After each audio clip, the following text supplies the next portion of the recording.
to learn what your specialization is, I tell everybody you need to go through the grind. You need to do every single thing, and only then you will know what you love. Because I know people who have come in saying that I love sales, I'm a brilliant salesperson, I want to get into sports sales. But when they do operations, they fall in love with that process. And then they never knew they had that talent. And so you need to go through that because it's a very different industry. It's not that you're coming out of college prepared with codes and or a medical degree that you know exactly what you're going to do. This is something, the sports industry is very nascent in our country. And if you don't get into it at the bottom and learn and move your way up, you'll never know what you're good at.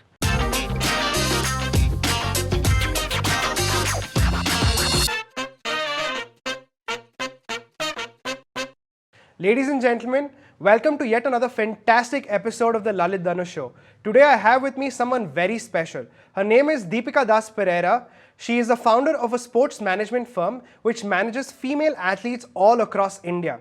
She also runs another firm which is called Scrubber D, which is into luxurious bathing products.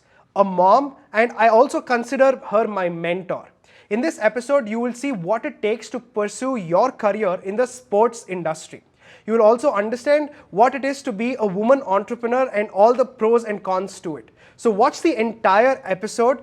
Do not forget to hit the subscribe button and do share it with all your friends who want to pursue their journey in the sports management field. In the comment section below, also do let me know what you felt about this episode. Stay tuned, watch the entire thing. Hello Deepika, welcome to the Lalit Dhanush Show. How does it feel to be on my show? An absolute pleasure because I think this was long coming. Yeah. We've spoken about this for so long and I'm so happy to finally be here today.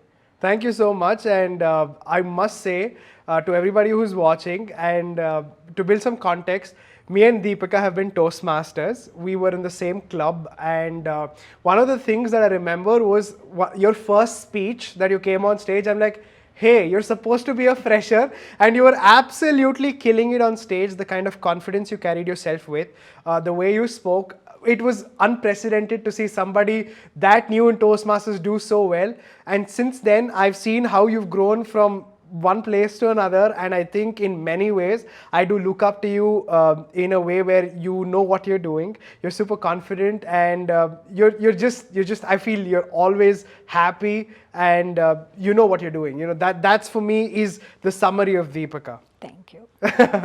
So Deepika, now you run a sports management firm where you manage some of the top athletes in India, and to be very precise, you manage women athletes. Why did you choose only women athletes, and how did this whole journey of you getting into the sports management start?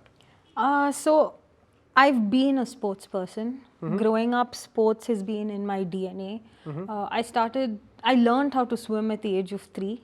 And I took up professional swimming maybe when I was in the 4th or 5th grade.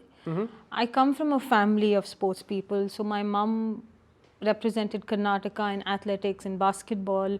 My aunt was hockey captain. My other aunt was an international athlete, so she's gone for the Asian Games and whatnot.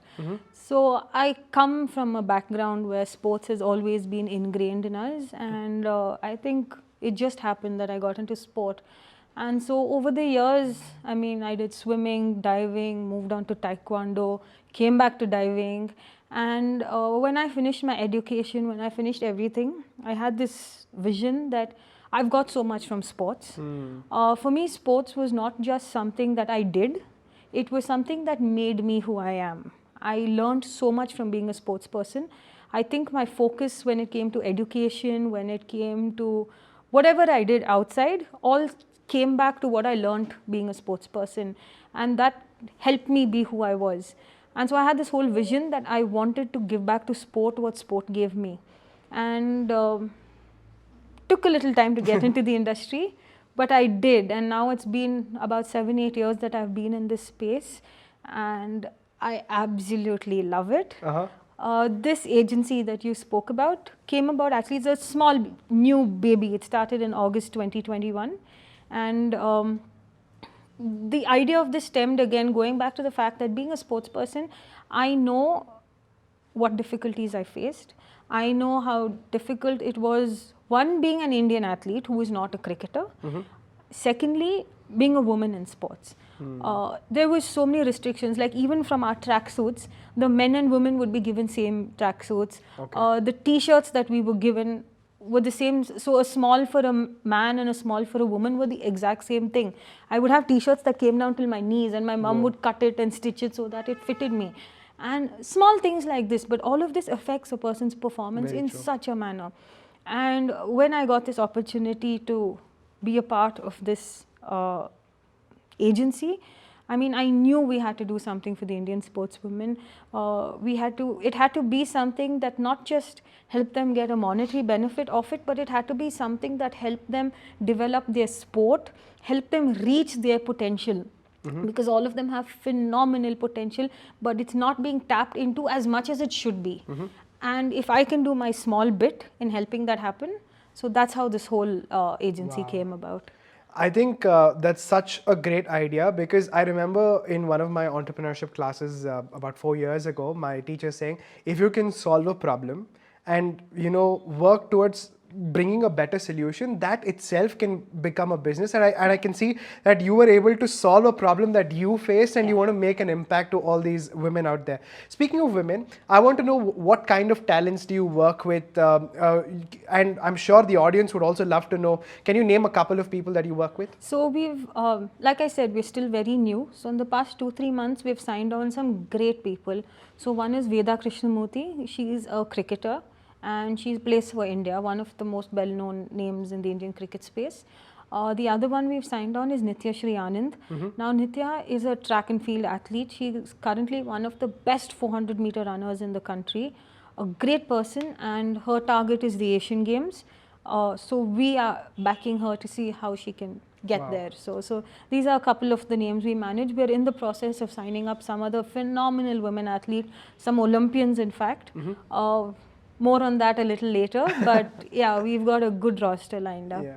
I can only imagine, and from this side of the couch, I can definitely imagine how exciting this job could be, because not many people understand that. They only look at the television, they look at the person running or the person accomplishing their sports feat, but they don't understand the kind of effort their managers, their nutritionists, or anybody who's helping them, even their family. There's a lot of sacrifice that 100%. sports people go through, right? Now, the family members don't get to spend a lot of time with their children or whoever it is. So is there something that you would want to tell for people who would be interested into getting into this field like this? Let's say I'm an 18-year-old guy. I absolutely love watching the IPL and all other sports. Maybe I'm not professionally gifted as an athlete, but pursuing sport this way is something that I'm interested in. So what should I do right now if I'm 18? So you hit the nail on the head, because that 18-year-old boy who watches the IPL is the most number of people that I've encountered wanting to get into the sports industry.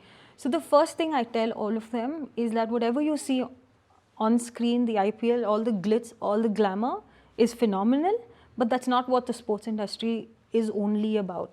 Because I have a lot of kids coming in very starstruck saying, I want to get into the industry because I want to meet Kohli, or I want to meet a Dhoni. Because I mean, that's what they think sports is. You're meeting athletes, you're hanging out with them. But there's so much more that goes on behind the scenes. For every IPL game that happens, there are teams and teams of people working overnight to put that one thing together.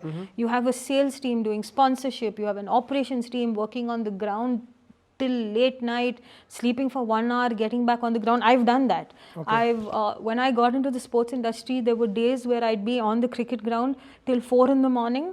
I'd go back to the hotel room, sleep for 2 hours, and I'm back on the ground at 6 in the morning. So the grind is a lot. And I tell any 18-year-old that if you're willing to do all of that, that's when you're going to make it. You don't have had to be a sports person. You can be someone who loves watching TV. You can love watching football. You can love watching cricket, and you can get into the industry. Absolutely great. Your passion for sports needs to be there. Correct. Your passion should not be that I want to meet a star. Your passion should be that I want to get into that grind. You're willing to put into the hours, you're willing to hustle, you're willing to lose sleep, you're willing to cut down on money, because trust me, in the sports industry, as compared to a IT engineer or whatever, your salary may not be at par with them, but that's where passion comes into play. Correct. And you need to be so passionate about it that you look at it in the long term, and it's not a short term thing. So I mean, now when I listen from you, I feel you're possibly working harder than Virat Kohli or the rest of the team, because see, they need to get sleep. They need to have like 6 to 8 hours of sleep to give their body rest. Everything is scheduled. Now you are doing exactly the opposite. Like you are going completely off schedule. You're making sure that all the logistics, the operations, everything aligns very much.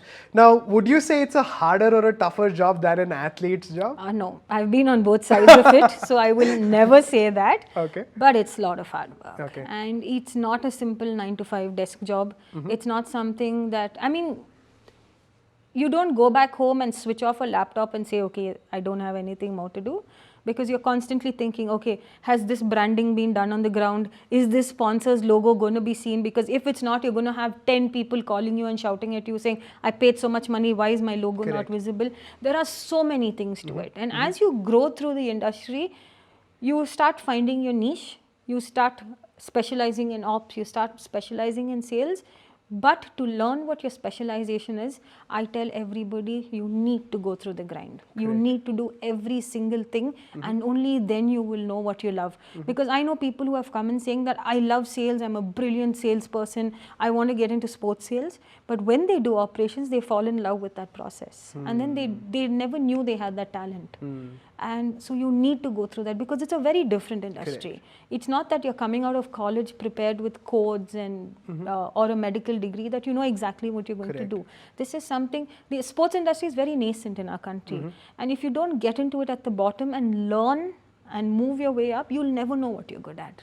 I think that was a brilliant answer, because you had two important things that I possibly advocate to a lot of my students. The first one being is how to develop self-awareness, because you said you have to get into the industry first, then try multiple things. But today in the education system, I feel, Deepika, a lot of people just want to go into an engineering, get an engineering job and just be there, but they're not experimenting. That sales and operations example that you gave me. The second part was niching out. So my next question is, why do you think it's important to find your niche, and does it have a correlation with success? Yes, because as humans, we are all born to multitask. Okay, I firmly believe. And if we don't multitask, we don't know what we're good at. I can assume, so I'll just backtrack for 1 second. When I got on to do my MBA, I was so focusing, okay, I love speaking, I want to specialize in marketing. But coming from where I did my engineering and all, I was never exposed to finance. When I learned finance at that first year of my MBA, I fell in love with the subject. But if I was not exposed to it, how would I know I was good at it? How would I know that I liked it? I would have probably just with those blinders saying, okay, marketing, because I can talk, I want to be a marketer. No, but then that wouldn't have led me to where I am today. It would have taken me on a different path altogether. So so coming back to the sports industry or any industry for that fact, you need to do everything that your industry has to offer as much as you can. Be willing to get down in the dirt and learn from scratch, because your education prepares you fine. I mean, I'm an advocate for good education. It prepares you. But what the practical world shows you is something so different. And you need to learn everything so that you can apply what you've studied to the best of your capabilities. Otherwise, you're wasting your studies. Correct. Because it's not about just learning your degree and then vomiting it out at your workspace. 100%. It's about applying it to take it to the next level. How do you take it to your next level? By knowing everything and then finding what you're good at and then elevating it. So that will not just help you as a person grow. That's when you're contributing to your environment. That's when you're contributing to your organization. That's when you're becoming a more valuable member to your organization. And that is definitely going to help you grow as a person, in your career and everything. Correct. So I think you had the point right there. And what about the niche part, Deepika? How important is it for somebody to find their niche? Because see, again, speaking about niche, I'll tell you, so I had a student in my class ask me, sir, I don't know what I want to do. How do I figure that out? We've answered that part. Try as many things as possible. Now, let's say you like 2 or 3 things, right? Now you're forced to pick a niche. What if you don't pick? You know, what happens here? See, again, like I was saying, when you start doing so many things, you're bound to figure out, okay, I may be great at sales, I may be quite good at operations, but I love operations more. I'm great at sales, but my heart's not in it. I may be doing 90% in operations, 100% in sales, but I love operations. At that point, I always tell someone, choose what your heart tells you. So if your heart is telling you that operations is your niche, go for it, because you're going to shine then. And when you have a niche is when you're passionate about it. Because if you're not passionate about something, how are you going to grow? Like when I got in, I did operations, I would do brand management, I would do sales, I would do finances, I would draft contracts, I would do everything. Okay. And the only way I got to a stage where I figured out that my forte is sales, is business development, is because I did the rest. And I love doing operations. I love drafting contracts. It gives me a high when I draft contracts. But my heart told me that when I'm out there meeting a client is when it's the happiest. And then I said, that is my niche. Awesome. And that's how I figured it out. And today, I will not change it for a thing. I will not regret that I didn't choose going into the legal side of sports. I will not regret that I didn't go into the ops side of sports. I know my heart's at peace. Correct. And I think all of this came from literally 10 years of being there and doing it. It wasn't a year or two. Yeah. And this also takes me back to, I think, a little bit of a problem that my generation and people younger to me face. It's that entitlement feeling, right? Hey, I'm done with my degree. I want to go out there and now I want to find my heart's calling in a year's time or within a year's time. I want to find that perfect place. And I don't think it exists. And you've had a series of experiences. You worked with different firms. So going back before you started your own firm, where did you work and how did it all go on there? Okay, so we'll start at the beginning of my career. So when I finished my MBA, I had specialized in finance. But like I said, I wanted to do something in sport. I attended a sports conference to try and understand, because the sports industry in 2010 was so nascent. Nobody knew what was happening. Apart from the IPL, there was nothing great happening. And I attended this conference. I met a lot of good people who helped me connect to a lot of people. And everybody I met kept telling me that you're overqualified, don't come inside here. And I mean, I was disillusioned and I didn't know what to do. But then I said, okay, I've done my MBA in finance. I love finance. I got into that. So I worked with the Prestige Group. I was handling the investor relations for them, and I didn't regret it. I enjoyed it. Every day I went to work, did my job, had a good time. I came back home. A year and a half or so while I was in this, I got a phone call from someone I'd met in 2010, who called me and said, are you still interested in getting into the industry? I think I have a role that you would like. So I said, of course. And then we met for lunch. And that very day I came back and put my papers down and got into the industry. And then there's been no looking back, because I've loved every single minute of it. But having said that, the first space I got into, we managed the rights, the cricket ground rights. So wherever the Indian team had a bilateral series with, say, in Australia or Sri Lanka, whoever, we owned the rights to those grounds. So when I was at that firm, the first place I got into, while they brought me in to be head of sales for the South, I was doing everything, because we were a small company and it was not easy. So like I said earlier, I would survive on 2 hours of sleep. Some days it would be 1 hour of sleep. And the time that I'm awake, I'm on the ground. I've already finished my sales. Then I'm managing my clients on the ground. I'm looking at operations to see that everything's happening. I am making sure that the LED logo is lit. I'm making sure that the vendors are putting up boards properly. I'm making sure that, and we pioneered LED boards in bilateral matches. So the first day that the boards were on the ground, and we were sitting, I think it was about 12 or 1 in the night, and the coding team was at the back, and the boards were not firing up. And we all were at our wits' end. We don't know what's going to happen. And my whole electronics engineering came to me. I sat with them and we rewrote the code and all, and then it worked. So, I mean, it's been hard, but it brought me to where I am. From there, I moved on to another firm, which I was more onto the sales side. I managed Saina Nehwal over there. We worked a lot with Sharmila Nicolette, worked with some great athletes. I learnt a lot. So the first place taught me everything about operations. The second place taught me everything about sales. And that took me through at least 5-6 years in the industry. 2019, I moved to another firm, a much bigger firm. That was the first place I actually faced the issue of gender in sports. Because when I got into the industry, everyone said, oh, sports is a man's world, and what are you doing in it? But trust me, until 2019, I never felt it. I mean, I may have felt issues initially that I was young, but that's different. I mean, you can be a boy and you can be young and you will still face the same issues I did. I was never differentiated because of my gender. But when I moved to this new space, that's when it really hit me. Because it was difficult for men who worked in my team to either report to or work alongside someone who is a woman and has more experience than them. It made working difficult. It took away from what I wanted to give. It took away from my ability to be my best, because this was constantly hanging over my head, Very you know, true. that thing of your colleagues themselves not wanting to have you there because you're different from them. There were pay gaps. So people with work experiences of 3 years lesser than me were still being paid more just by virtue of their gender. And that's something I didn't like. But like I always say, I learned from it. Nice. It taught me a lot, and I wouldn't change that experience. I am so happy I went through that process. Yeah. Because until then, I had a brilliant run. I mean, I saw the good side of it, and now I saw the bad side of it. And if you don't see both sides, you don't know reality. And that very gave me true. a reality check. But that brought me to where I was today.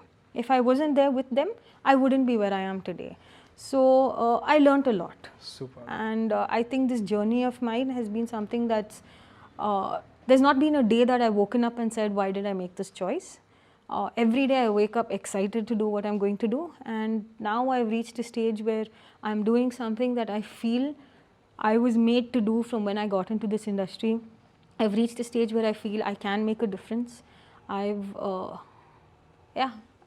happy now. Yeah, I mean, I think it clearly shows, because the choices that you've made always showed that at the end of it, no matter what the priority for the workplace was, you always chose you. Today, I feel a lot of people don't have that confidence, don't have enough of what it takes to really back themselves up. Now, here's a question I have. In fact, I have two, Deepika. The first one is, when you worked in a toxic environment that did not work for you really, many people continue working there, right? Especially women, and the kind of they say the male dominant workforce that's taking over, they allow it to be and they just subdue themselves.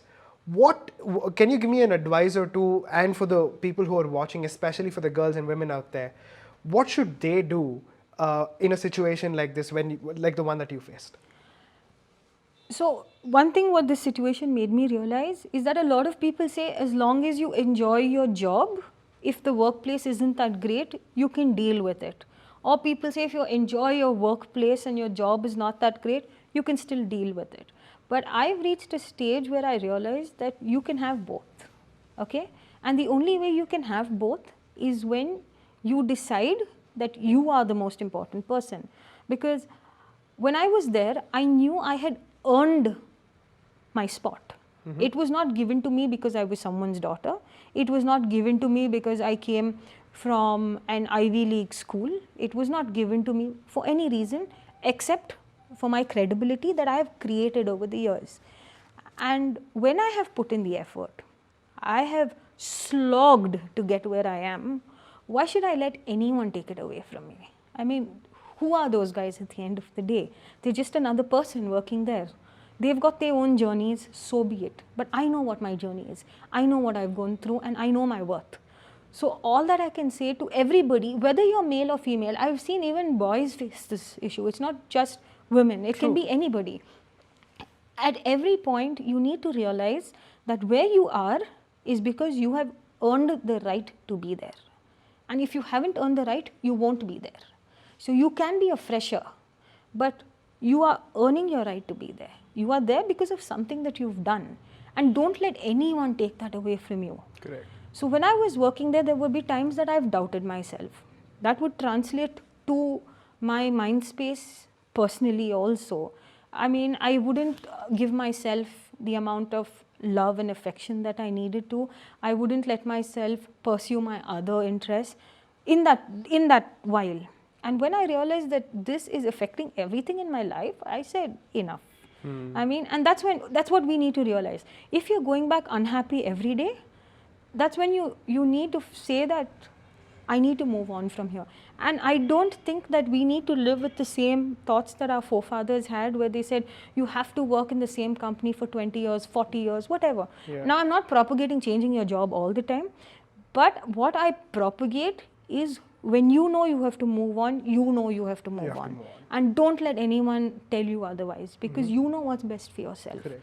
So if you ever find yourself in a situation, whether it's professionally or personally, if you're in a position where you feel you are being undervalued, where you are not being given your due for who you are, move on. Nice. And that will take you to your next destination. Fantastic. I think it's a lot of times we start dwelling on the consequences, and then it gets to overthinking, and then that overthinking has nothing to do with what reality has to offer. Yeah. And I think you just have to take action, right? 100%. Own it, take action, and the moment you start doing it, you feel good. Like, Yeah. I think people are scared, hey, what if I walk out of that job space? What if I feel, like the whole world is going to fall? I think it's the opposite. In fact, when you walk out of that space which is toxic, you'll feel like a boss. You'll 100%. You'll feel like, man, I have that control in my hand and I've made a decision. Tomorrow I can take any decision that I want. And we are lucky, like our millennial generation, we are so lucky that we live in a world today where the opportunities are limitless. Yes. I mean, we are not bound by the education degree that we've got. We're not bound by where we come from. It's limitless. So if you walk out from one place, there are 100 other places that will value you. Correct. You just need to have that faith in yourself to take that step and get out from there. Very true. And some of the times, Deepika, I personally feel if you're a young person, this might not come to you very instinctively. It comes over a time that you mature and you become much better. But one way you can actually get this a little earlier, I feel, is through a mentor, with somebody who's been there, done that. They've seen the world. They understand the pulse of things. Now, for somebody like you who's taken decisions the way you wanted to, and you're so happy with all of those decisions, did you ever have a mentor, or do you still work with a mentor? What's the whole story about a mentor? So, for me, mentors are something that are very vital.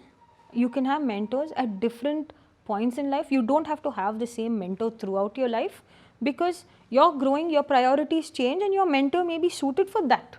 So at every point, I've had different mentors guide me.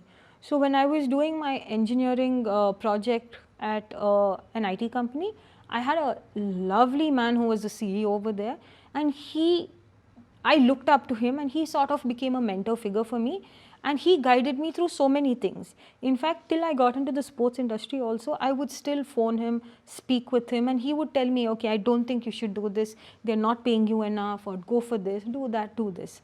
When I moved into the sports industry, I found someone else who has been in the industry.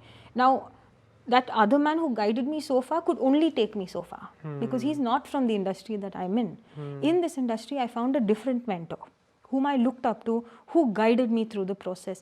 And in the sports industry, for different aspects, I had different people I looked up to, because one person can't give you everything. Very true. So I had different people who taught me different things.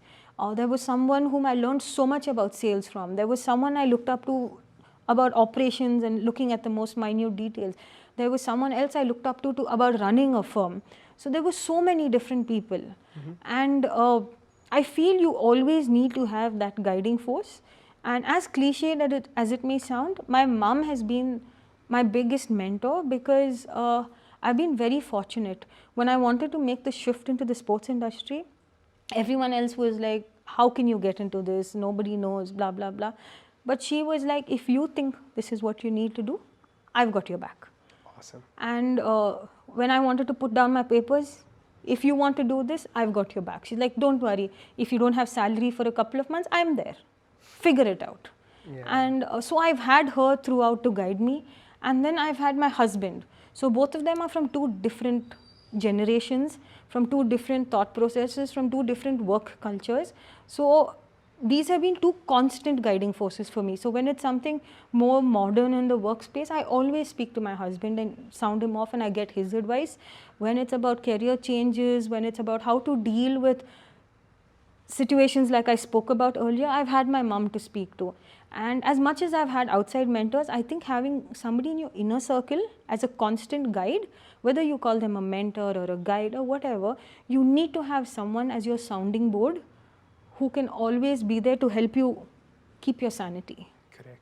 So mentors are very vital, very vital. Your mentor doesn't have to be someone much older to you. Your mentor can be 1 year older than you. Your mentor can be your same age. But as long as you're learning from someone, have that guiding force. Correct. And I think having people like that and surrounding yourself there does not only, I mean, it's not, you're not there only to voice out and they're going to listen, but you can learn from so many mistakes that they have made, and now you can avoid all of those mistakes, and soon you understand that you are not who you are, but you're a culmination of your mentor's thought process, your own, and the people you surround yourself with. Yeah, and it also helps you grow in such a way that tomorrow you can mentor someone. Correct. When you can start helping people, like what you're doing, you've come through the process, you've had mentors, and now you're mentoring people. And I think that's so important. When you start giving back from what you've got, that's when you know you're reaching your sense of fulfillment. Correct. Yeah, and I think it's a very go back home and sleep tight kind of 100%, feeling. 100%. Yeah. And I can definitely vouch for everything that you said, Deepika. Now, here's the thing. Most people forget that with mentorship also comes learning and implementing these things. And I firmly believe that no matter how old you are, how accomplished you are, how much money you have, the ability to be humble and keep learning, okay, in fact, to unlearn and then keep learning is very important. What would you say for somebody who today says like, hey, I want to be super successful in whatever I want to do. I don't know where I want to go, but I want to be super successful. What can you tell them about learning, and is there anything that in specific you can tell them? You need to be a sponge. At any point, at any situation, you're always learning, you're always soaking things in. You can be at a party, but still listen to people around you and learn from them. You can be at a restaurant, you can be in the loo for all you know. I mean, people are talking all around you, and you need to listen, you need to learn. You're never, I don't think there's anybody in this world today who can sit back and say, I know everything. And especially not youngsters like us, we've got so much more to learn. Correct. I mean, I know people who look at their parents and laugh at them and say they're so old school. But you need to learn from them. Correct. You can look at your peers and learn from them. At any point in time, the day you stop learning, or the day you say that I know enough that I don't need to learn anymore, is when you have hit your end. Correct. Because you're stopping yourself from growing. You need to learn all the time. There have been times where I walked into situations thinking I know everything, but when I've gone in there, I've realized I know nothing. And I think learning new things is one thing, but like you said, unlearning what you know and then relearning the whole thing is what's harder. Correct. But the day you accept that doing that is going to help you is when you know you're on the path to growth. Correct. But if you say, no, I know everything and I don't need to learn anything from anyone, is when you are blocking yourself the most. Correct. So just be a sponge and keep soaking in knowledge all the time. I think I've seen that firsthand, like to be very honest, like brutally honest. Now, you joined Toastmasters when, 18? 2018 March. Yeah, correct. Now, by the time you were by the time you reached 2018, you already had a wealth of knowledge. And then I saw you preparing for a speech contest. Then I saw you having a mentor there. And I'll be super honest. I just finished my teenage years. I was coming off and I was feeling really good about myself. I did have a huge wall of ego saying, hey, I've won so many Best Speaker awards. But then I saw people like you, and I soon realized that this is actually the real deal. Like, how long are you going to put your chin up and say, I know everything? Because that wall of ego has to go down. And sometimes if you can't put it down, the world will put it down for you. 100%. Right? I firmly believe that, Deepika. And now, speaking of teenage years, it quickly hit me. I wanted to understand, how were you when you were a teenager? Did you have this over the moon kind of ambition, or what was it that you were going through? So run me through that. So as a teenager, my schedule was wake up at 4:30 in the morning, 5:30 I was at the swimming pool training, Okay. 8:30 I was in school or college, 3:30 or 4, I was back from home. 5 o'clock, I was back at training. So that was my life as a teenager. I was training, and when I came home from training, I was studying or catching up with the day's lessons. But I always knew I wanted to do something different. Now, I did my engineering, but that was my choice. I'm not one of those, I don't come from one of those places where they say, okay, you have to do your engineering or whatever. At any point, my mom always gave me the choice. So when I finished my 10th, I got like a 94 in my exams and everything. So everyone was like, put her at IIT, she'll do really well over there. And I'm sure you would have. that's a different story. But my mom at that point looked at me and said, if you want to do that, I will support you. But remember, you will not be able to do your sports then. And she told me that if you do your PUC as opposed to 11th and 12th, it will help you still pursue your sports. But she told me, you choose whether you want to do science, commerce, arts. I'm not going to force you. And I chose to do science because I loved math, okay? I absolutely love it. So I chose to do that. When I finished, I wanted to do engineering. Again, it was not my family telling me that you have to do engineering. I chose to do engineering. Even at that juncture, she told me, do you want to do your BCom? Do you want to do your BBA? And I said, no, this is my decision. So she said, fair enough. But halfway through, if you decide you don't like it, it's on you and not me. You then can't blame your family and say that you were forced into it, because you're not being forced into it. My engineering was the best time of my life. I loved it, okay? Because people say that when you get into engineering, you don't have fun, you can't do this, you can't go for sports. My college, CMRIT, they encouraged me to do so much of sports that they helped me. I mean, I went for universities, they sponsored my training, they did everything for me. So I loved it. And then when I finished my engineering, I had already decided when I was in school that I wanted to do my MBA. So I was this weird child that when I was in 8th standard, I planned my education. Okay, I'm going to do this, then I have to do my engineering, and then I have to do my MBA. I had decided that that's what I want to do. And I did it. And I was very happy I did it. I will not regret it. But that doesn't say that because I've done that, I have to become an engineer. Correct. It doesn't say because I've done my MBA in finance, I have to work in the finance space. It just helps me become a better person. It just helps me enhance my knowledge, but apply it in different fields. Correct. You don't have to go in that same field. You can work in, like, in the sports industry. So even when I was working at the Prestige Group, I simultaneously did my master's in business law, because in investor relations, you meet a lot of investors coming in from here and they have a lot of legal questions. So I was at this point where I said, I don't want to keep going to the legal team and asking them what's the answer to this. Let me learn it on my own. Wow. So that's why I went and did that. But whatever I've learned has somehow helped me in the sports industry. Wow. At every point, my MBA helps me every single day. Every single day. My law has helped me draft my contract. So even today when I draft my contract, I know what I'm drafting. It's not like I'm blindsided or anything. Nice. My engineering has helped me in bits and pieces.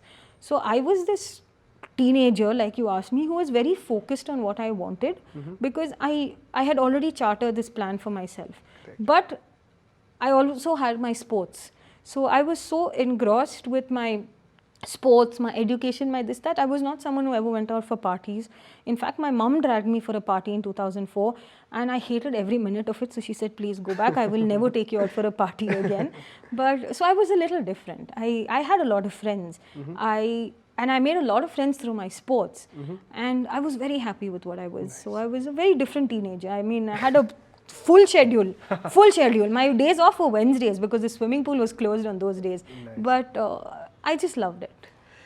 Okay, if I filter this to the bottom, one thing that I really understand is, I mean, you reminded me of Kobe, right? There's a part where he says, you know, I wake up at 4 a.m., I hit the gym, I wake up at 6, go back to the gym, then I take a break, back to the gym. The reason I'm trying to say this example is not because of the achievement or anything, but it's discipline, right? And I'm a firm believer that I was, in fact, Deepika, I was the opposite of who you were. I was the least disciplined child. My parents were always on my back. My parents had big dreams for me. But the moment they gave up is when I started becoming who I wanted to be. But here's the point of commonality I think both of us have. It's freedom. Yeah. Right? If you give children the freedom to choose what they want and they can back themselves up, I'm sure irrespective of what their traits are, what their characteristics are, they will flourish to find their own niche Yeah. in a way or two. And I think discipline comes when there's freedom. Yeah. Discipline without freedom is literally dictatorship, right? 100%, Like yeah. you are putting them on the gun and on the metal and saying, hey, if you don't do this, there's a consequence. And I'm sure an individual like that is going to have poor mental health Yeah. and is definitely going to be an average mediocre person. So firstly, I mean, I cannot have a conversation with you with Kobe not coming into it, and it finally did. But no, you're very true what you said. I mean, mental peace comes from when all of this is in place. Like throughout my teenage years, I never felt stressed. I was doing so much, my days were so full, but I never felt stressed out. I never felt tired. I think it's because I had a supporting family at home. And at no point, so my mom always told me, you do your sport, but don't let your studies suffer. Make sure that you're doing that also. And she always said that we did it. She and her sisters, she said we did well in sports and studies. Do it. I'm giving you the freedom to do everything. Don't misuse it. And I think that's what instilled in me throughout. So even as I grew up, I didn't want to go on a bender and try this and try that because I was at peace with myself. So, and all of that has translated to my life. Like even today, as you know, I recently had a baby. I survive on 2 hours of sleep at times, but I'm okay because it's all my conditioning that has brought me to where I am. Like everything makes a difference. Like mentally, I'm at so much peace right now. I mean, people say that motherhood is very stressful, and it is, but if up here, if you're at peace, the physical stress will come and go. Yeah. But the mind needs to be at peace, and that comes from the way you've been conditioned as you've grown up. And I'm very fortunate that I've had so much support, so much encouragement, and so much freedom to grow as I want to grow, physically as well as in my career. But I've always had that, so that's made such a big difference. I was just going to get to that point of where you said now you're a mom, because like in all honesty, I have friends who are married, girls who are planning for babies in a year or two, and they say, oh my god, I have to give up on my dreams in 2 to 3 years. And I have no idea how it is to be a parent, with all due respect, but I always feel a little baffled, like, is it that hard? Because sometimes in class I manage 60 kids, right? I manage 25 kids, and if you find a way to actually keep yourself and the kid engaged in the right possible manner, everything's just going to fall into place, right? Now, coming back to that, now for somebody who sleeps possibly 2 or 3 hours sometimes, do you believe in the word work-life balance, or does it really exist, or all of that is just sold? No, it exists. And if you don't have work-life balance, you're not going to be happy. And when I say work-life balance, it does not necessarily mean the amount of hours in a day, but it means the amount of quality in a day. Okay? Can you say that again, please? So it's not the number of hours, but the quality of the time that goes into it. Wow. And I agree, motherhood is difficult. So I have a strong support system. So the day my daughter was born, we've kidnapped my mom, my husband and I. We have literally locked her in our house, and we're not letting her go back to her house. But because of her being there, it's taken such a load off me that I can concentrate on so many other things. And not everyone is fortunate to have that. True. And it's difficult for them. So like when you said that your friends say that, it is difficult. But it's all about how you try to work around it. Not everyone is lucky to have someone who's constantly there to say, okay, I'll look after your child, you go do your work. True. If you can get that someone, nothing like it. Yeah, nothing like it. Okay, but at the same time, being a mother does not mean you put your dreams on hold. I also thought that, okay, would I have to give up my job? Would I have to take a back foot? But I feel right now I'm doing better in my career than I was last year. I'm in a much better position. Can I just quickly intervene there and ask? I was just having a conversation about a couple of hours ago.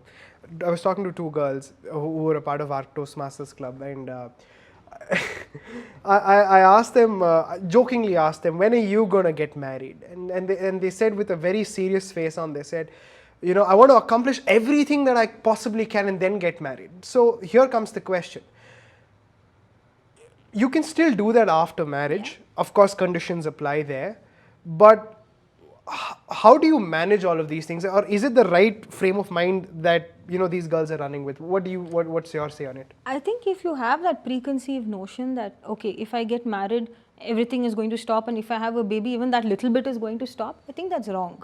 You need to have that mindset saying that I will make things happen. So I think a person should get married when you are financially independent and the person you're marrying is financially independent. About achieving XYZ at work is completely different and irrelevant.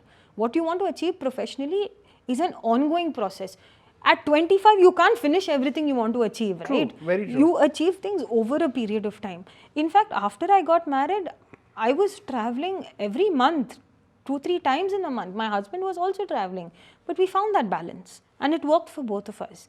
And now after having a kid, I'm actually at a much better place. I mean, initially you may think it's difficult because, of course, having a kid is different on a mother as opposed to the father. And true.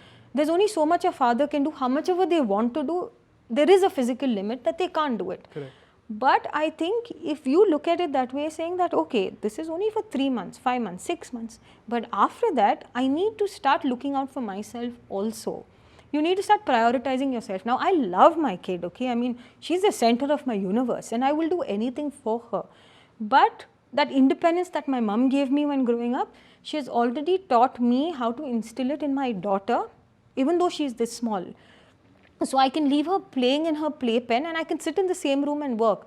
And she doesn't mind. As long as she can see me, I'm working, she's doing her thing, I'm doing my thing. And I think when you start working around what you have is when you can start doing things. Like, I know a lot of people who say that sleep when the baby sleeps so that you get your rest. No, that's not going to happen, okay? A lady can't go and sleep at 2 in the afternoon and when you've never slept at 2 in the afternoon in your life. You want to do things for yourself at that point. Even now when she goes to sleep at say 10 in the night, I can actually chill out. I can watch, like I was telling you, I can watch a movie, I can do something. But I don't want to use that time to do that. I want to use my time to build on my side passions. So there are so many other things that I've been wanting to work on, which I had to take a backseat because of my work. But now I'm doing my main work. I've got my baby, but I've got that 2 hours in the night where I just sit and work on what else I want to do on my other projects instead of wasting time watching a movie. Correct. So if you want to achieve something, you have to sacrifice something else. You can't say that, okay, I've got a baby, I want to do so much in my career, but I have to watch Netflix for 5 hours in a day. It's not going to happen.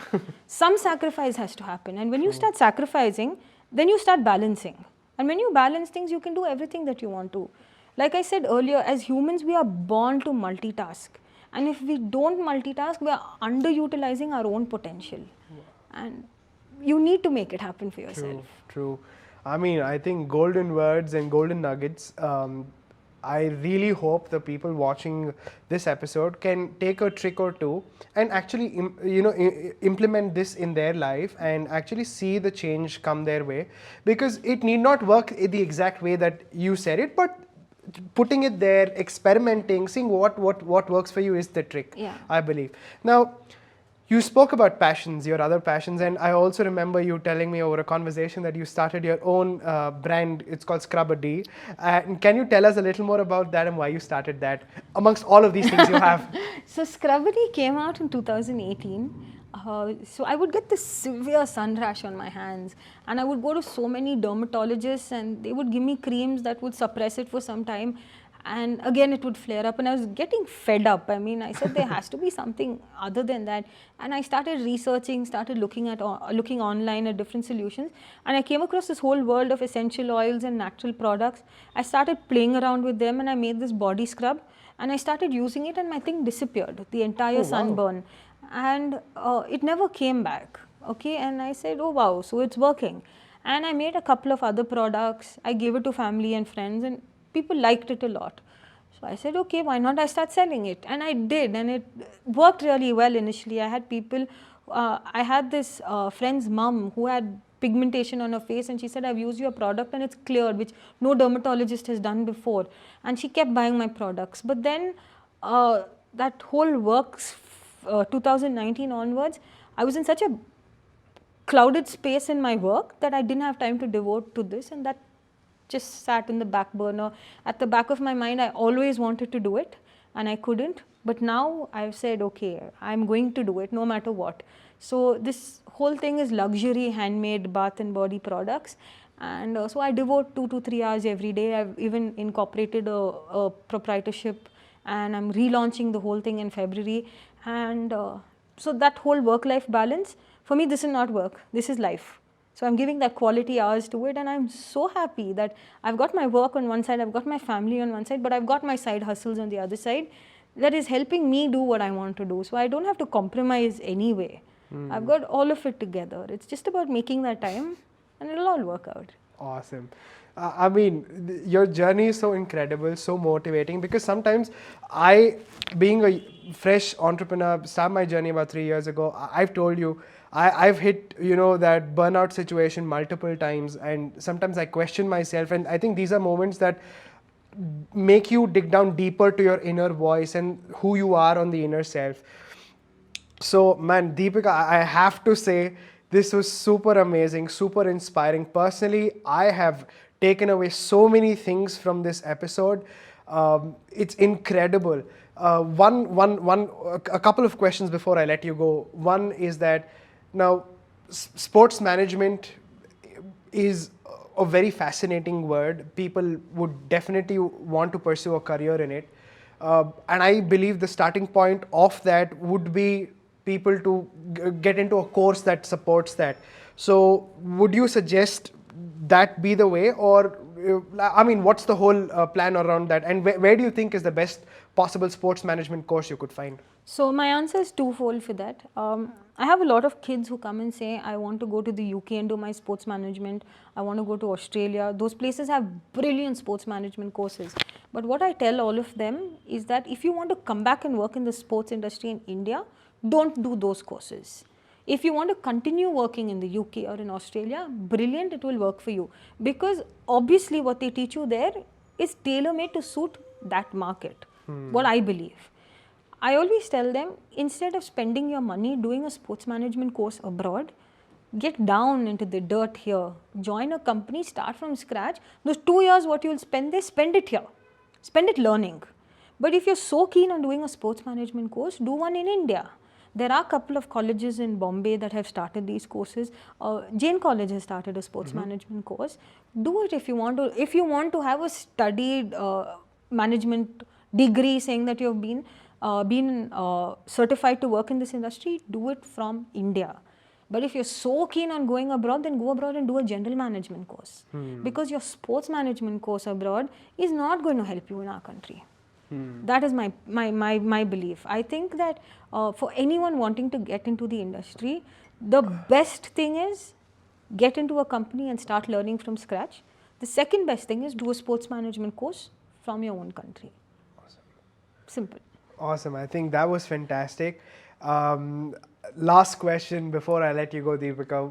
Where do you see yourself in the next 5 years? Any big dream projects coming your way? What do you want to share with us? So that's a little cliched question. Where do you see yourself in 5 years? I've not heard that in an interview question for a long time. But no, Lalit, I think I'm at a space right now where I'm happy with what I'm doing.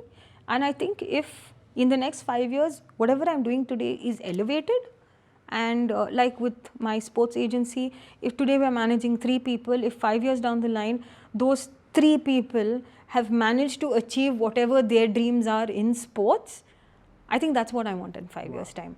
I want to have 5 people in 5 years' time I'm managing. I don't want 10, I don't want 20, I don't want 100. I want 5 athletes who have felt that being with us has made such a difference to their lives that they've all achieved what they want to achieve. I'm very happy then. I think that's where I see myself in 5 years, helping these people fulfill their dreams, because that's what I want to do. Superb. Whew. Thank you, Deepika, for that wonderful, insightful podcast. This, I must say, is one of the best podcasts that I've had. On the receiving end, so many takeaways for me, super inspiring, and I think the clarity of thought that you've had, the decision making ability that you've had is such a game changer, and that set you apart from so many other people that I've met. And I'm so thankful for Toastmasters, that I could meet someone like you, and it's a true honor and pleasure to be in association with someone like you, and I hope to have a successful, fruitful journey. And in many ways, I look up to you as a mentor that I can learn from. Thank you once again for coming on the show, and thank you so much. Thank you so much for having me. And before we wind up, I just want to say that I'm so proud of your journey, because I know 3 years ago when we met, and you spoke about wanting to start all of this, and today walking inside here and seeing your whole office, I mean, I was so proud. I was so happy for you, and I wish you too all the very best in everything you do, and thank you for having me here today. Thank you so much.